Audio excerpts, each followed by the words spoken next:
હે બોલ જા. હા પોરની પતંગ છે કે હું? હે બાપા અલ્યા હજી હું લઈને આવ્યો છું. પોરની પતંગ ક્યાંથી હોય? એમ હું નથી કેતો. દુકાનેથી તમે પોરની પતંગ ગોતીને લાવ્યા હું એમ કહું. એટલે ઈ મને કેમ ખબર પડે પોરની પતંગ છે કોણની પતંગ છે? એ હારું ઈ વાત જાવજો. હબ હબ સમોસા ખાઈ પછી હબ પતંગ ઉડાડવી એટલે અમથાની પતંગ તો કપાઈ જાય. હા હે અમથાની પતંગ આપણી વાડીમાં પડી.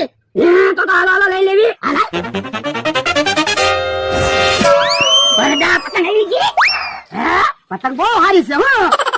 હે આમ તો ત્યાં કાકા આ બાજુ આવે. હે તો હું પાણીમાં પતંગ હંતાડી દઉં. કે હારું. એ મારી વાડીમાં હું આટા મારા. એ આટા ના માટા પતંગ ધબી છે ને તે ગોતવા આવ્યા. હા યા ક્યાં પતંગ છે? લે બોલો ત્યાં કાકા પતંગ ધબી તો એટલામાં જ ક્યાંક ગઈ ક્યાં કઈ ખબર ના પડતી. એ પતંગ કપાઈ વહી ગઈ છે. તમે ક્યાંક પતંગ હંતાડી ના દીધી ને? હવે હું 500 વીઘાનો માલિક 5 રૂપિયાની પતંગ થોડા હંતાડો. પણ દોરો તો અહીંયા પડ્યો ને પતંગ